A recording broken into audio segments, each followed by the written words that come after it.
From Interfaith Alliance, this is State of Belief Radio. I'm Interfaith Alliance President Reverend Paul Raushenbush, broadcasting this week from New York City. It's Christmas weekend, and it's also the final days of Hanukkah.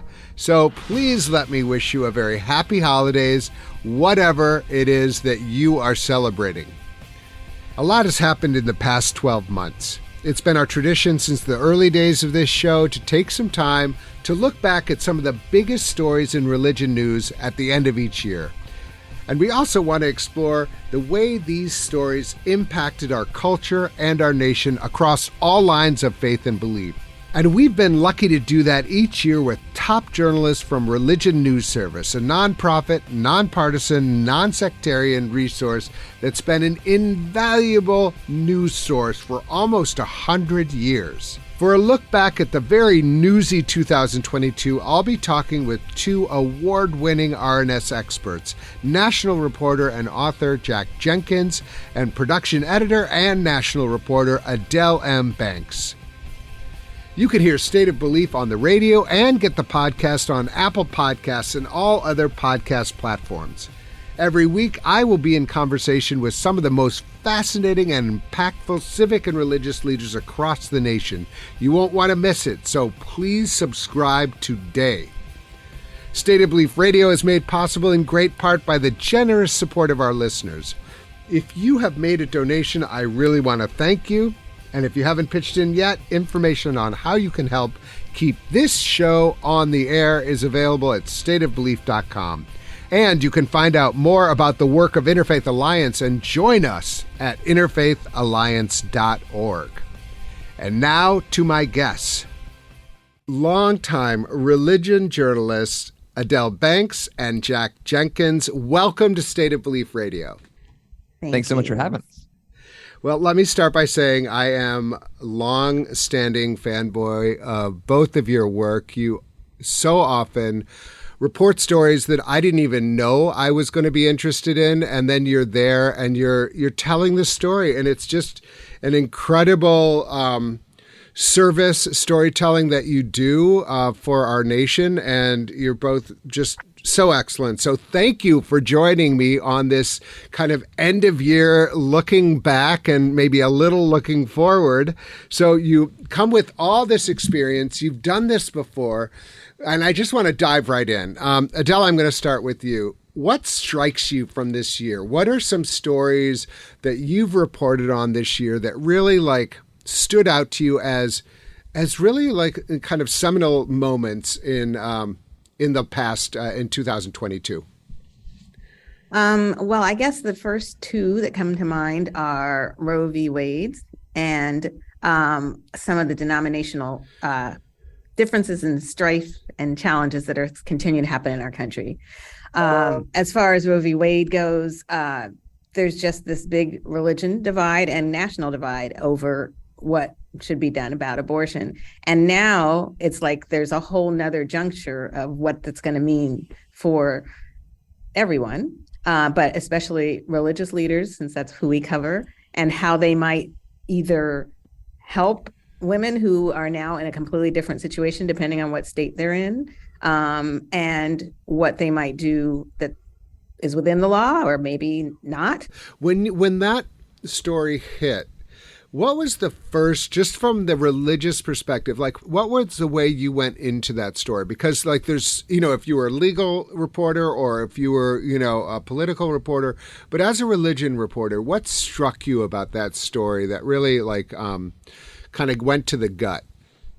I think when I tried to find out how African-American churches in particular were going to respond to this, I was really struck by the differences and the similarities. And the similarity was really wanting to care about women, but in different ways. So the people who were more progressive were concerned about the basics of healthcare for women who might not be able to go to a clinic that not only might have provided abortions, but provided just general reproductive health care. So there was how are we going to fill in that gap? And then there were people who were very much against abortion, who are like, well, how can we serve women who are going to have pregnancies that are unexpected, and these are folks that want them to have the children no matter what. And some of them are looking into things like new kinds of homes for unwed mothers, if that's still a term. So, and I wonder what's going to still come of it. And it's really something I should circle back on and see. So what's it look like now? Right. Well, it is very much, in the tradition of the Black church, what does this mean for our people?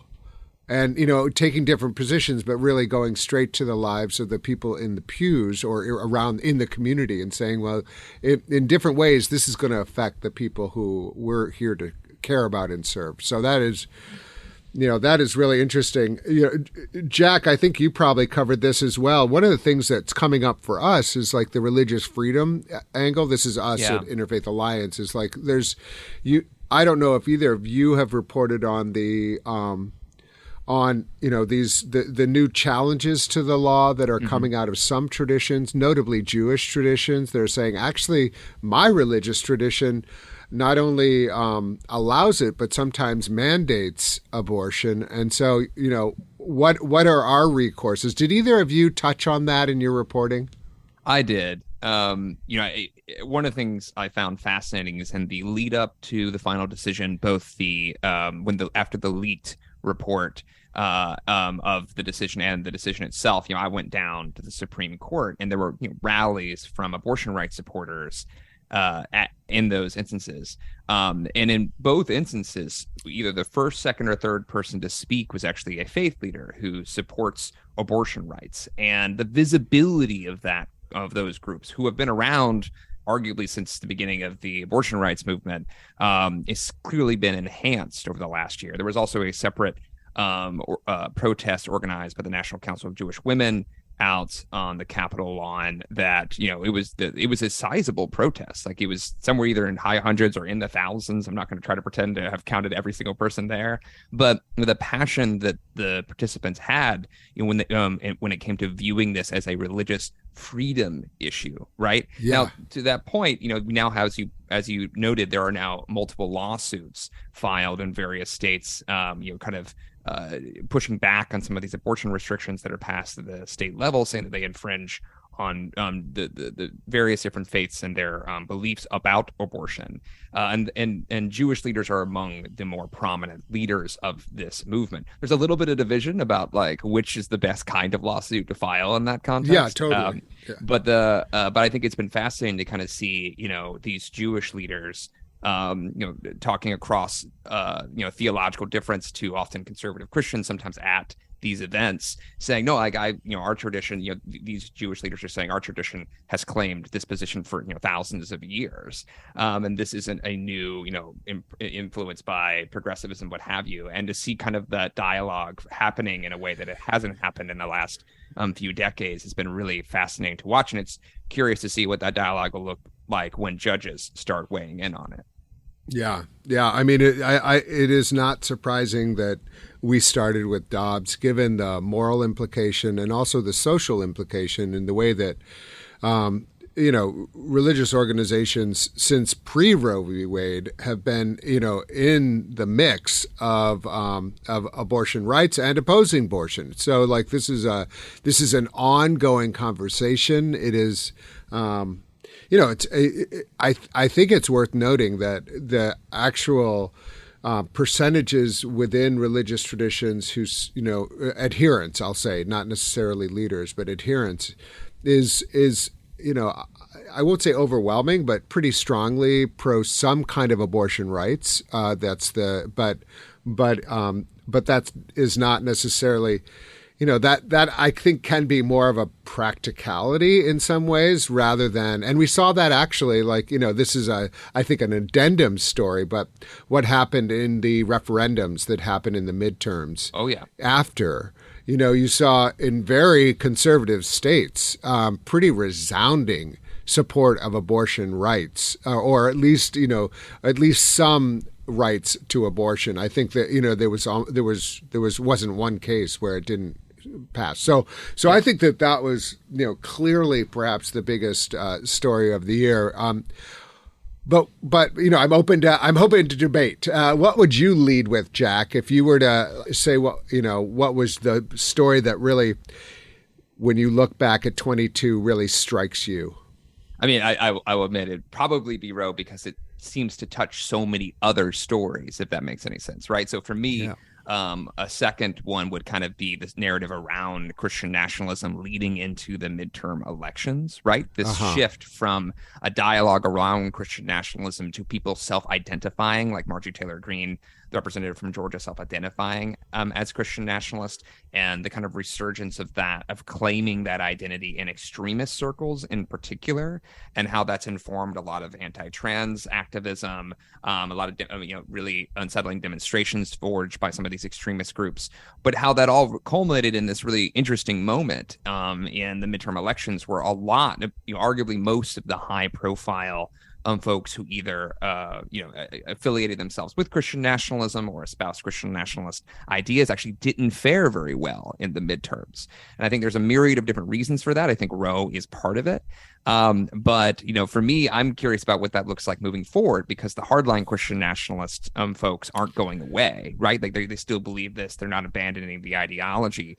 But what is their next move, either in extremist circles or in political circles, when it comes to trying to assessing how to politically organize these groups moving forward? I think it's a moving story in a lot of ways, where it's hard to pin down exactly what it's going to look like this time next year. I mean, I think that from my perspective, it was, the recognition of the Christian nationalism as a potent force. And so, Interfaith Alliance held a hearing about Christian nationalism on the Hill, and that, I think, in itself recognized that, okay, this is not like some sort of, fantasy out there, a little bit like, made up thing, but actually an organizing principle that is antithetical to what we believe is, what many of us feel is a religiously pluralistic and diverse America.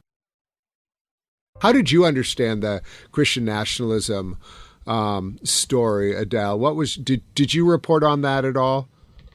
I left much of that for RNS in Jack's able hands. But I do think that I just find that, like, personally, when people know what I do for a living, that they're asking, well, what do we do now? What do we do about this? So I think that's a really important role for journalists to play, our news organization and others, to just help people understand. And Jack could explain this better than me, but, there's just confusion about what does it really mean, Can you have a flag in your church? Is that a problem now? Or is that still okay? I mean, I think there are so many questions that we still have to answer. But I think it's really interesting to see the range of people starting to pay attention to it. Like you said, your organization having a hearing. I think it was a year ago in the fall, the National Council of Churches had a session that related to this topic.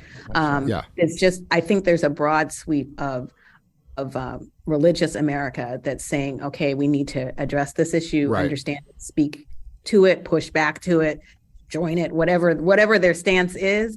I think that we're going to have to keep reporting on it and help people understand. Right. I think a Baptist Joint Committee is doing something related with the Christians Against Christian Nationalism. There's quite a few groups, and I think it is, it's often goes interchangeably with white Christian nationalism and the racially identified movement that is that often has undertones of this, kind of deep, abiding and enduring, unfortunately, racist history of the country. And so I think that there's a through line. This is not a recent thing. This is like a new manifestation. You can look to far back, and then the 1920s with the Ku Klux Klan, and there is a through line of this that uses similar symbols that blend a kind of nationalist identity with a racist agenda that excludes also Jews and Catholics and other.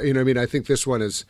It's interesting to see how this is manifesting itself, but it's certainly a really, really important story to watch. What are some other stories that you reported on this year that that were really interesting, that kind of expanded the understanding of religion in America, perhaps? The Southern Baptist Convention can not be mentioned. That I covered their big meeting this year with my colleague Bob Smetana, and there's just been so much going on with that group, most especially around the issue of sexual abuse, which is also a challenge for a lot of other denominations. But after covering this group for a long time, including when they said, "Oh, we can't have a database of people who we consider, justifiably accused of sexual abuse," to now saying at their most recent meeting, we're going to work on having just that kind of thing. So it shows what a sea change there has been for that denomination. And I think a lot of it has to do with ground up activism, most especially from the survivors of abuse who were apologized to and who were given a prominent seat in the convention hall this time around, totally seeing a change there as to who's getting listened to, who's having a chance to have their side heard. So it'll be interesting in the coming years to see what difference the things they say they're going to do will, what they will affect. But that was just really a big one, because especially having covered this group for so long. Yeah. And also, the largest, I think you can say the largest denomination of any type in America. Is that right? Protestant. I mean, Protestant. Oh, is the Catholic Church larger than the Southern Catholics Baptist outpace Convention? them as a collective Yeah. But it is like a very, it's a large chunk of American religiosity that has really been, I think this has been an aspect of their kind of, of tension within that denomination. Also, I think, the degree to which there's an embrace of Trumpism or not. I mean, there's been some prominent people who feel like they've been a little bit kicked out of the denomination, and defections. Russell Moore, probably the most prominent of those. But it is a big story, because it is like a slice of American religion that is, hopefully reckoning with something that they really were almost unbelievably tone deaf around for several years. So it's, yeah. And I should add, Asismi, that part of what drove the sea change this year was an independent report that had them look at themselves and see over pages and pages and pages of just examples of mistreatment of abuse victims who were seeking, abuse survivors who were seeking to be treated well by the denomination and weren't, and just, mishandling the allegations. So there was also an independent voice that said, here, like almost held up a mirror to the Southern Baptists and said, this is what's really going on. You need to deal with it. And now they apparently are trying to. Yeah. Great. Jack, what else comes to mind as we think about the last 12 months? Two things come to mind. The first is just kind of the religious dynamics surrounding Russia's invasion of Ukraine, right? There was a series of stories documenting how Patriarch Kirill, the head of the Russian Orthodox Church, kind of laid the spiritual groundwork for the invasion, kind of this idea of a Russian world of which, Ukraine was part of Russia's spiritual space. These are kinds of things that actually Putin himself has given lip service to as well. And the subsequent pushback against the Russian Orthodox Church, both within the Russian Orthodox Church, we actually had some priests who've kind of stood up against the leadership there, both in Ukraine and even in Russia, but also pushback in some global entities. There was a whole debate about this at the World Council of Churches about like what the appropriate response would be to Russia, and then the World Council of Churches' ultimate kind of issuing of a statement. Some people thought that was adequate. A lot of people thought that was inadequate. So how this is kind of animated global politics, not only around Russia as a state actor, but the Russian Orthodox Church as a religious actor around the world. And this, of course, invites conversations about, extreme versions of Christian nationalism, of which many argue this is an aspect. Yeah, that is so interesting. I'm glad you brought that up. And, as we're taping this, President Zelensky is arriving in Washington, D.C. Yeah. And I think that it adds a complexity because he's Jewish. And the accusation are that he's part of the Nazification of the Ukraine, which is always kind of a little bit hard to wrap my mind around. But I do think that like the head of the Russian Orthodox Church has even gone as far as like, if you die in battle, you're guaranteed eternal life or things like that. It's just a really it's such a strong example of the role that religion can play in these kind of hyper-nationalist movements, and religion almost employed to the aims of the state, and including international policy. I mean, it's really policy, if you want to call it that. But it's really, that is a really interesting reminder. And if you think of the Russian Orthodox Church, if you think of other examples of I will say ethno-religion nationalism. I don't know if that's that's probably not the precise term, but you see it around the globe in different areas, and it is it's a real force. And I think Christian nationalism is kind of our homegrown version of that. There are other places where it's more uniform. You mentioned two. What was the second one that you had in mind? Well, the other one, and I would only begin this conversation and actually pitch it back to Adele, who I think has done more reporting on this than anyone else. Reverend Senator Warnock's, I guess, fourth or fifth, depending on how you count it, in Georgia. I think it's a really interesting moment for American politics, because he is and has been, while in the Senate, both a U.S. senator and an active pastor of prestigious historically Black church where Martin Luther King once preached and led. And I think it was been interesting to watch the reactions among some prominent liberal voices saying, literally on election night after he gave his victory speech, you had MSNBC commentators saying maybe we should, them speaking for liberals and Democrats, should elect more Baptist ministers as to the U.S. Senate. The idea being that this is a powerful force, particularly in the South. But I mean, I'd have pitched to Adele here because his religious story here and operating in the South has actually been going on for a while, right, Adele? Yeah, and also the people who have long worked in Black churches for mobilizing the vote, that just has continued. And Jack and I are both wondering about what will happen next. But I've written stories ahead of the most recent elections where they're just, every time you talk to African-American leaders, they talk about how their networks are expanding, how they're working with different people, and broadly trying to get more people to vote, especially since there have been so many restrictions against the vote. And of course, Warnock has talked over and over again about how the vote is sacred. And he uses this language over and over again that resonates with some people and may be helping them get to the polls. So it will be interesting now that he's in place for a bit to see what else he's going to do, as he is both a preacher and a politician. I was at Union Seminary with him. We got our MDivs the same year, and he went on to get a PhD.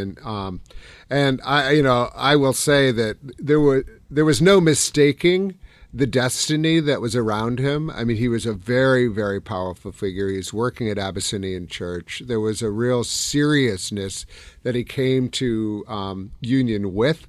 And has been serious ever since. And he has a powerful personal story. And he also is just, he's one of those people who's I will put Reverend Barber in this too, that he's not going to throw anybody under the bus. He really is about bringing people along. I think he has a genuine heart for it. That election, I will say, was, again, a really interesting kind of test of religion. I mean, you mentioned the story, but like the Herschel Walker faction that really had religious backing. I mean, huge. I think it was more kind of the white evangelical, largely. I won't say like completely, but a lot of that threw their weight behind him. The first event that Herschel Walker held after the allegations that he paid for an abortion came to light, after those were published, the next morning was him holding an event with evangelical clergy at a church the next morning. That was the first place he went after that dropped, which I think said a lot about how important the constituency was to his political success. So you had this, like, again, in the importance of religion in election that was just like condensed. And then you're in Georgia, but it's like you have, on the one hand, you have this person who not perfectly, but no one does it perfectly, but like who really embodied the spirit of King. He's at the pulpit of King. He's using language that King used, the John Lewis and all of this. And then the other side, you had like this white sorry to name it, but white evangelical tradition that often was in opposition to King himself and is part of this like anti-CRT movement and all this kind of stuff. And so I just thought that was like, and that it was so close, which shows how divided our country is. Like, anyway, I'm not gonna go on. But that is a really Jack and I were discussing the day after this decision, the two speeches, the concession speech by Walker and the winning speech by Warnock, and how much not only was there religion in what they said, but they both had amen corners, and it was just very interesting to see how much faith and belief were in those rooms, and of course beyond them too.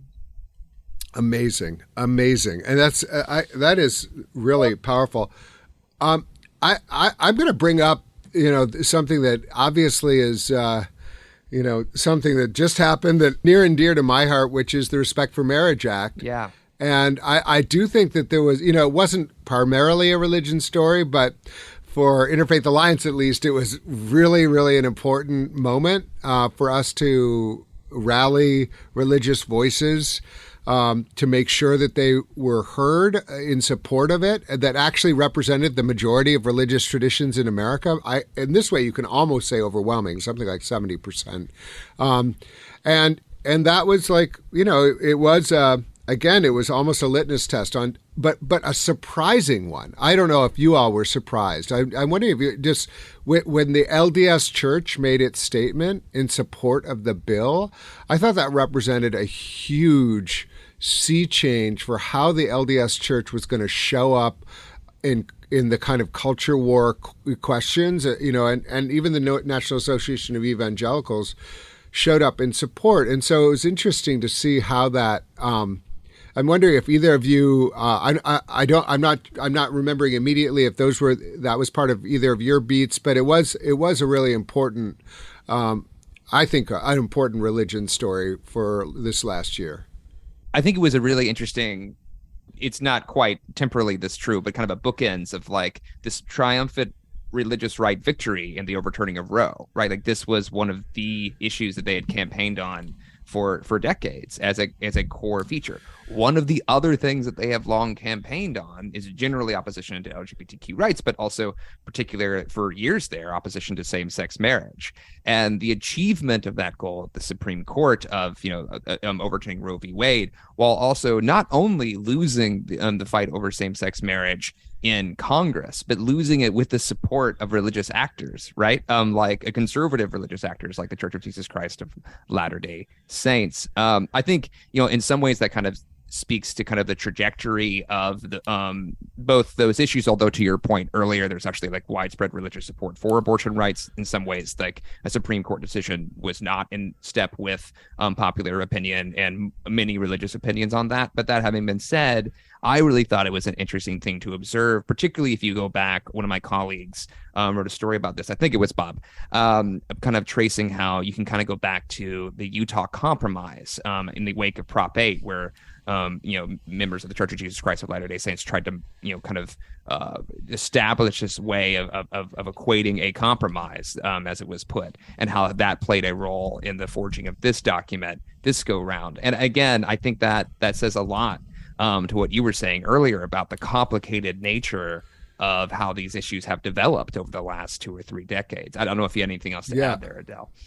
I would just say that this issue of nuance is really important, and understanding that there are assumptions about what different groups believe, where they stand on some issues, and when it comes to the issue of LGBTQ rights, there certainly has been a shift over time, and actually a quicker time than on some social issues. And this is an example of that people were like shocked that the LDS Church made this move. But as Jack mentioned, with Boston and Hannah's coverage, it has shown that there has been,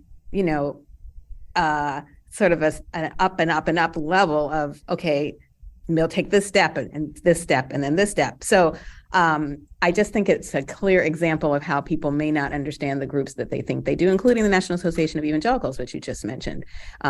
So I think that it makes people step back a little bit and say, oh, wait, maybe I need to understand these folks more than I did. Mm-hmm.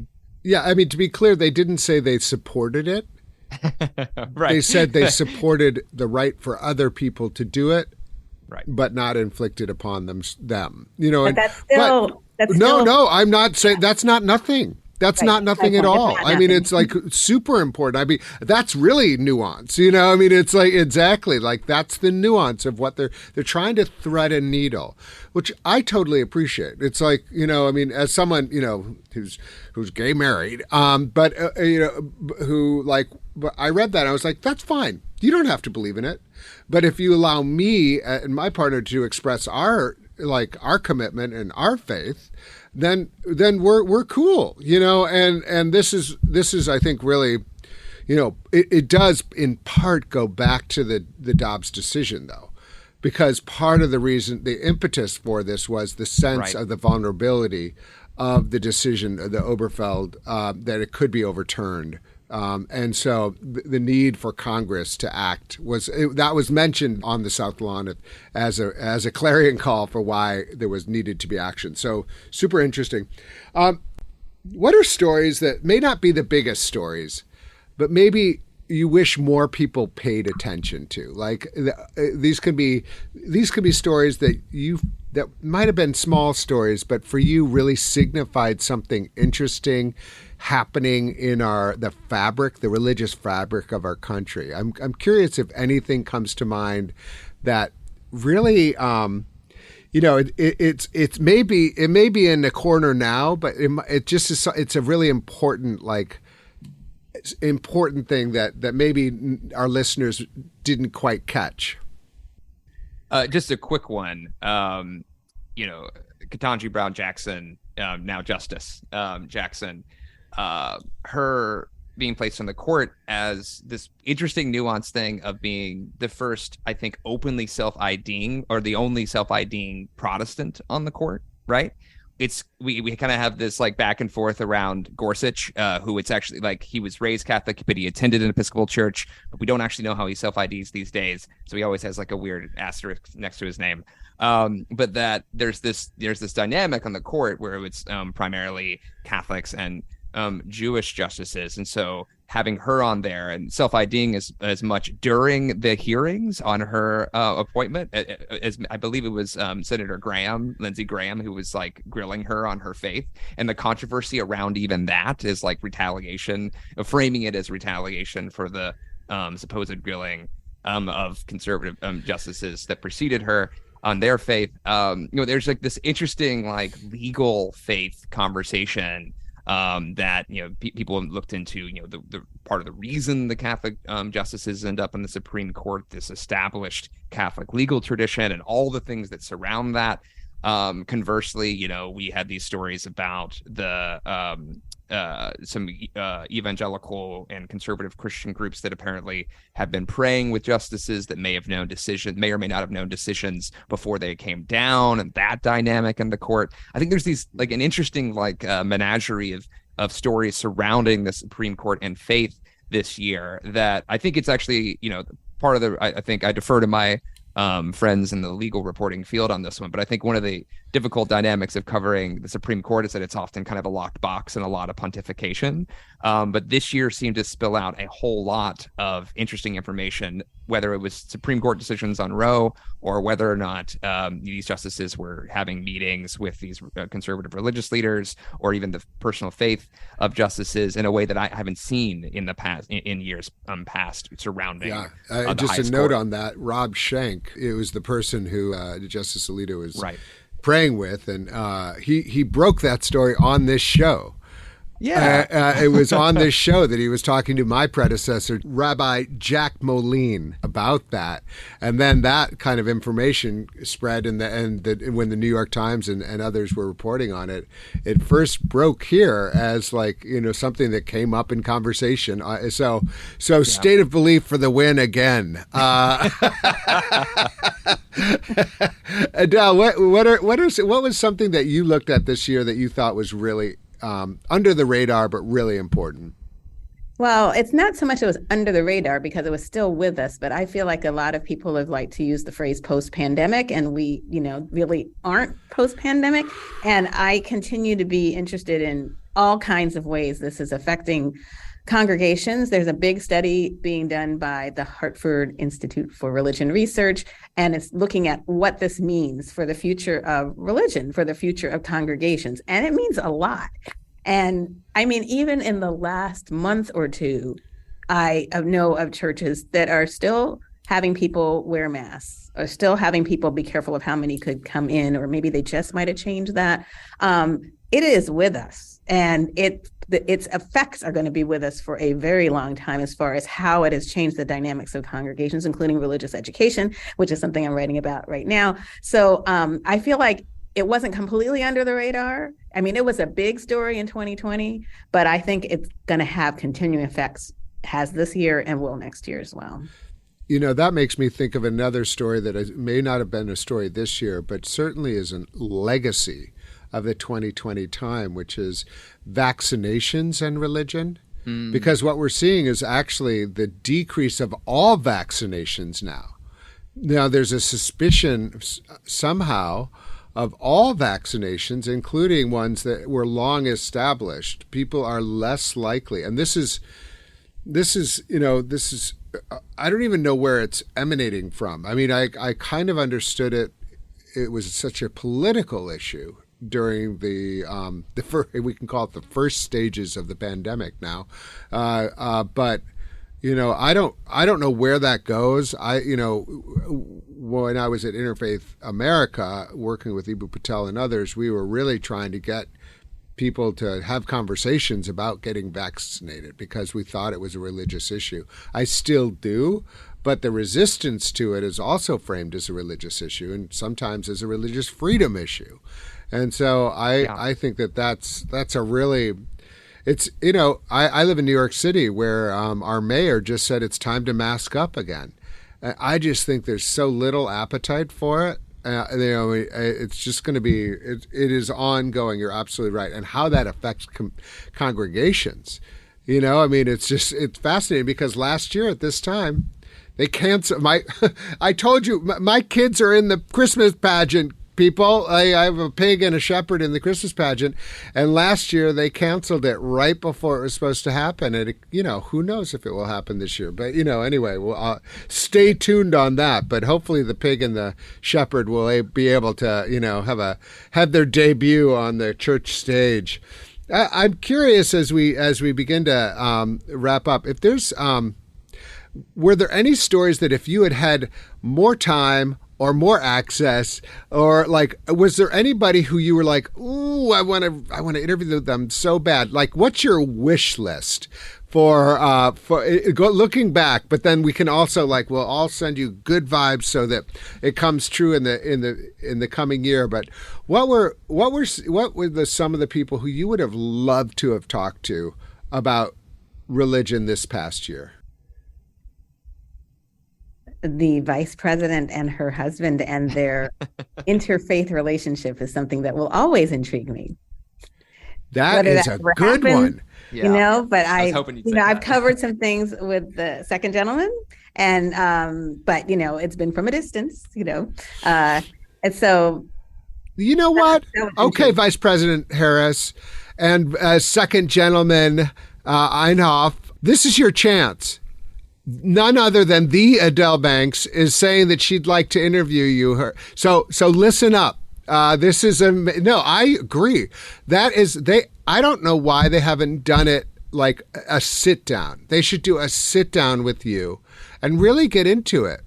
I mean, they've done a lot. I mean, they haven't been shy about their their faith. I mean, it's one of the most interesting. I actually thank you for bringing that up. I think that couple is one of the most interesting. It kind of a microcosm of American religiosity, just like right there. I mean, they're so interesting, and I wish they would have a really serious conversation about religion. I think Jack and I could have a great conversation with them, but we will see. Since you asked, that was the answer. No, it's going to happen. I feel like State of Belief breaks things all the time. This is going to happen. I feel really good about it. All right, Jack. What is your wish list or? Well, as long as we're speaking to the White House, if Joe Biden's available, we'll tack him on to the end of that interview. Wow. Okay. I mean, okay. I think, especially given, all of the controversy last year that surrounded, abortion and his status as a Catholic, right, where you had the bishops really kind of feuding over that, and I mean, and it got all the way to the Vatican, and then there was this kind of de facto, it's not necessarily show of support, but show of kind of like the status quo when he went and visited Pope Francis. And according to Biden, the Pope told him that he was continue being a good Catholic. He can continue to take communion. He did take communion, didn't he? Or yes, I mean, he did. At the Vatican, so like that, and he did another.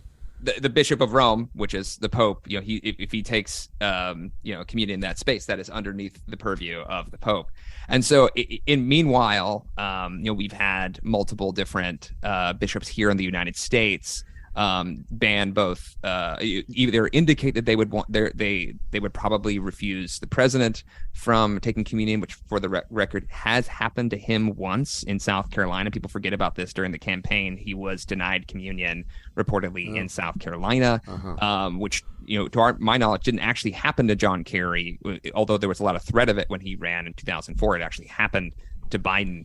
And I'm curious, what that feels like for him as a Catholic. And meanwhile, the other person on this same trajectory that I definitely want to interview is now outgoing Speaker Nancy Pelosi, because she talks about her faith so often on the stump, right, and it often doesn't get a whole lot of coverage. I mean, that new footage of her on January 6th begins with her leading her colleagues in prayer over Zoom when she gave her speech as an outgoing, saying, "I'm not going to seek the speakership again." That speech was filled with scripture. She talked about Imago Dei. She invoked St. Francis, and that, if you read the accounts of that speech, a lot of that religious language, which is how she framed entire sections of the speech, was actually left out.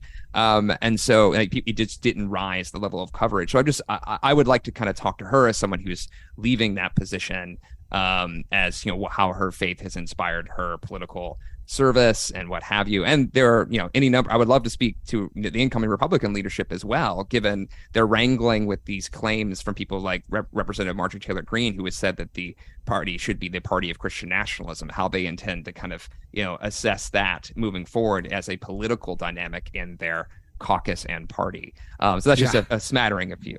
And no, those are so. With a wish list. I'll just add one more, which is dealing with all these different branches of government. It would be wonderful to have the opportunity to interview Justice Ketanji Brown Jackson. Yes, I did get to write about her and dug into some of what she said about faith, but I'd love to hear what she has to say about faith. Mm-hmm. Yeah. Present age. Oh my God, this is so interesting. I mean, I do want to just stop and recognize the fact that. That the Catholicism of both Joe Biden and Nancy Pelosi is such not even a tertiary. It barely makes the top 10 of anything everybody ever talks about. Mm-hmm. I think it's one of the reasons that we think about the Republicans are the party of faith, and then there's the Democrats that are the godless commies. And I do think that it's much more complicated than that, and it's much more nuanced, and I think that we need more people reading RNS, Religion News Service, and these two excellent reporters. Last question. predictions for 2023. This is an opportunity for you to make predictions for 2023, and then in a year from now, I'm gonna ask you about your predictions, and that will be the gotcha moment. But for now, what do you think will be some of the biggest stories of 2023? Well, I'll begin a stream of consciousness answer. I think one of the subtexts that's going to inform a lot of this is that some campaigns are going to begin by the end of this year, right? Some presidential campaigns, and that might dictate a lot of this, right? So if Ron DeSantis jumps in to run, the big ad right before Election Day this go round that he put out there was actually aimed directly at faiths. It was like this: God chose a fighter, or God made a fighter, him being this fighter character, for religious values. I think that's going to inform a lot of, if he stays on that track, particularly as there seems to be some wrangling over the religious supporters that previously lined up behind Trump. That dynamic between the Trump DeSantis theoretical face-off, I think, will involve a lot of religious dynamics, particularly given that we've seen some of Trump's long-standing religious advisors actually seem to kind of opt out of the primary fight. With Robert Jeffress, the Texas pastor who was one of Trump's most stalwart supporters, literally preached a sermon to him on Inauguration Day, saying that he'll support Trump if he wins the nomination, right? And so I think there's going to be a really interesting, either reorganization or infighting among kind of classic religious right figures, as well as this new school of religious figures who kind of, were prominent in Trumpism, as they try to figure out who they might want to back in this upcoming presidential election. That's the first one I would throw out there. I just think that there'll be some more changes within both the denominational sphere and the non-denominational sphere. We've had an article recently by my colleague Nachum Rohn, I believe, about how non-denominational churches are becoming the most, one of the highest. I think it was after one or two of the most major groups. Non-denominational churches there are more of them than anything, and then a lot of different churches of different denominations. And I think that's going to change things. And it's going to be interesting to see. It's going to make reporting harder because you're going to have to not say, well, this Catholic church or the Southern Baptist church, and try to understand what this non-denominational church is about that you're writing about. And then also on the denominational side, it's like, what is the Southern Baptist Convention really going to do with abuse and with race and with other issues that they've said they care about? What is there going to actually be a there in 2023? Likewise with the United Methodist Church, with churches that are leaving, churches that are splitting off, churches that are staying. I just think I can't predict exactly what's going to happen on any of those three realms, but I know that we'll be writing about them.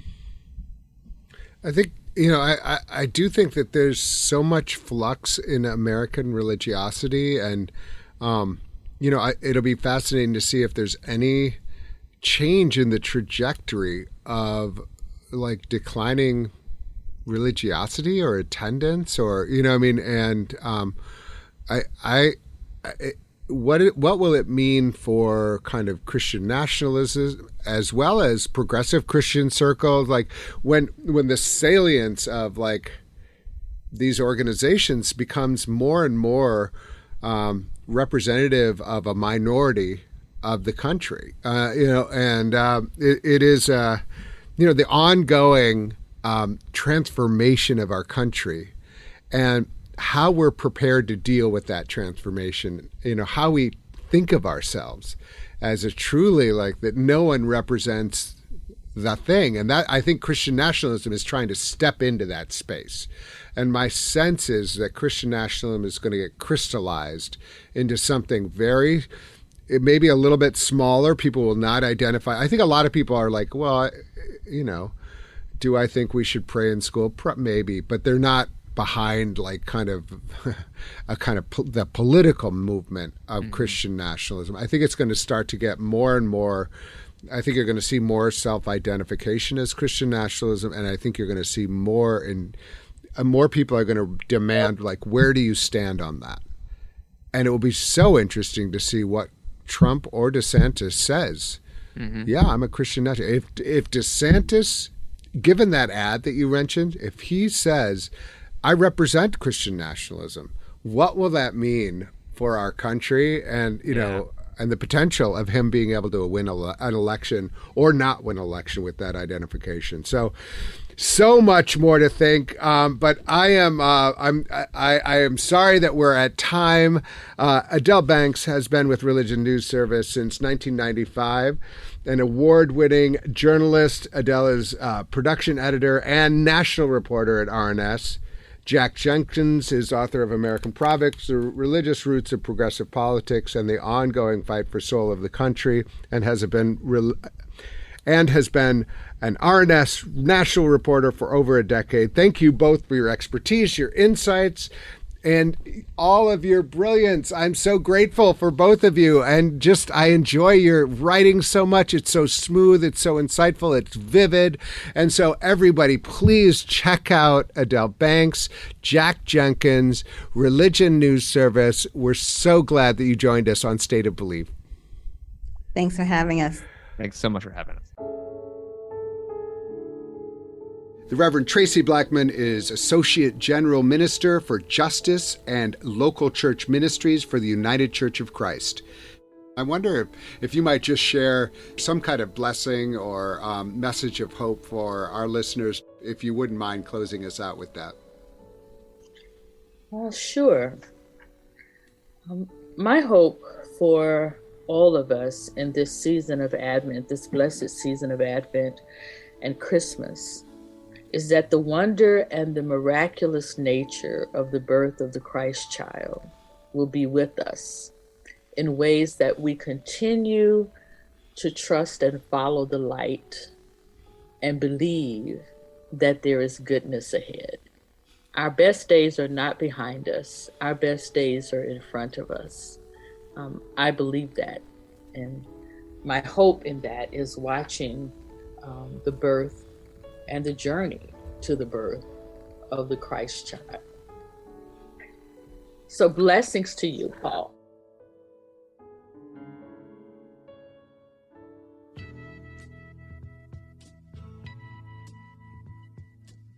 And with that, I'm afraid that's all the time we've got for this week's show. We need your help keeping State of Belief Radio on the air. I hope you'll consider being a partner in this crucial work by making a financial contribution today. Information on how is available at stateofbelief.com. That's stateofbelief.com. And you can be part of making sure informative and encouraging voices like this are heard by sharing this program with friends and family. Let's get more people listening and more people taking part in these conversations, both on and off the air. Never miss an episode by subscribing to the weekly State of Belief podcast on Apple Podcast or your favorite podcast platform. And join the conversation. Follow us on Facebook or Twitter at State of Belief and share State of Belief with the people in your life. State of Belief is produced by Ray Kirstein and is a production of Interfaith Alliance. Become a member at interfaithalliance.org. And be sure to join us next week. We'll be celebrating New Year's Day with author and Jesuit spiritual teacher Father Jim Martin, best-selling author and meditation teacher Buddhist Sharon Salzberg, and former Harvard University humanist chaplain and writer Chris Stedman. I can't wait. Until then, I'm Paul Raushenbush, and this is State of Belief. I think it's time we stop, children. What's that sound? Everybody look what's going